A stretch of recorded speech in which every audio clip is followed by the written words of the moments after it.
Hello everyone, welcome to this important video. पिछले video में हम लोग संज्ञा और संज्ञा के भेद को पढ़ चुके हैं। आज इस वीडियो में हम लोग सर्वनाम और सर्वनाम के भेद को पढ़ेंगे। तो आइए शुरू करते हैं। सर्वनाम, जो शब्द संज्ञा के बदले में आए उसे सर्वनाम कहते हैं। जैसे हम लोग एक वाक्य लेते हैं, राम पढ़ता है। यहाँ पर राम जो है यह संज्ञा है। इसके बदले में यदि हम लोग कहेंगे कि वह पढ़ता है, तो राम के बदले में, यानी कि राम संज्ञा है और संज्ञा के बदले में वह आ रहा है, इसलिए यहाँ पर जो वह है यह वह सर्वनाम हो जाएगा। सर्वनाम के प्रकार या सर्वनाम के भेद। सर्वनाम 6 प्रकार के होते हैं, अर्थात सर्वनाम के भेद 6 होते हैं। पहला होता है अनिश्चयवाचक सर्वनाम, दूसरा होता है निश्चयवाचक सर्वनाम, तीसरा होता है पुरुषवाचक सर्वनाम, चौथा होता है संबंधवाचक सर्वनाम, पांचवा होता है निजवाचक सर्वनाम और छठा होता है प्रश्नवाचक सर्वनाम। सर्वनाम के भेद को हम लोग ट्रिक के माध्यम से भी याद कर सकते हैं।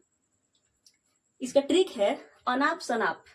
यहाँ पर अ से हो जाएगा अनिश्चयवाचक सर्वनाम, न से हो जाएगा निश्चयवाचक सर्वनाम, प से हो जाएगा पुरुषवाचक सर्वनाम, स से हो जाएगा संबंधवाचक सर्वनाम, न से हो जाएगा निजवाचक सर्वनाम और प से हो जाएगा प्रश्नवाचक सर्वनाम।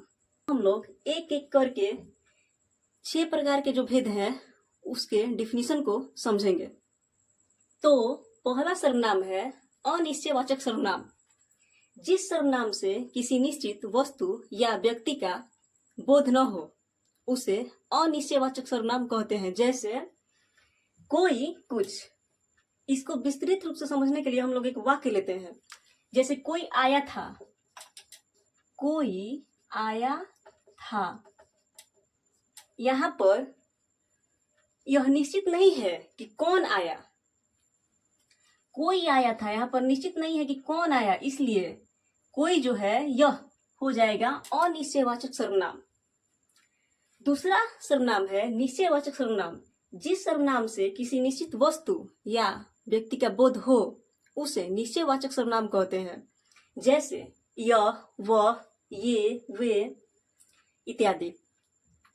इसको विस्तृत रूप से समझने के लिए हम लोग एक वाक्य लेंगे। जैसे यह मेरा घर है।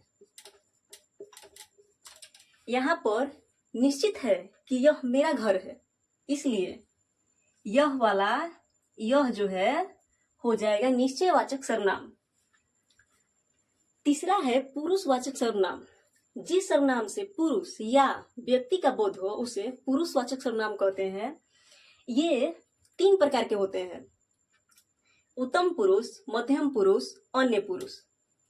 उत्तम पुरुष में आ जाएगा मैं और मध्यम पुरुष में आ जाएंगे आप लोग या आप। अन्य पुरुष में वह या वे दोनों या वे लोग। उत्तम पुरुष में आ जाएगा मैं, हम दोनों, हम लोग। मध्यम पुरुष में आ जाएगा तुम, तुम दोनों, तुम लोग या आप दोनों, आप लोग। और अन्य पुरुष में आ जाएगा वह, वे दोनों, वे लोग। संबंधवाचक सर्वनाम। जब एक सर्वनाम दूसरे सर्वनाम से संबंधित हो तब उसे संबंधवाचक सर्वनाम कहते हैं। जैसे जो, सो, वो, जैसी, जिसका। इसको हम विस्तृत रूप से समझने के लिए वाक्य लेंगे। जैसे जो सहेगा वो लहेगा। यहाँ पर जो और वो एक दूसरे से संबंधित है, इसलिए ये दोनों संबंधवाचक सर्वनाम हो जाएंगे।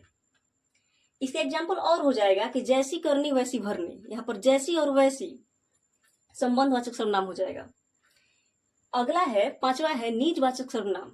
जिस सर्वनाम से स्वयं का बोध हो उसे निजवाचक सर्वनाम कहते हैं। जैसे स्वयं, खुद, अपने आप। इसका सेंटेंस में एग्जाम्पल हो जाएगा, मैं अपना कार्य स्वयं करती हूँ। तो यहाँ पर जो स्वयं है यह हो जाएगा निजवाचक सर्वनाम।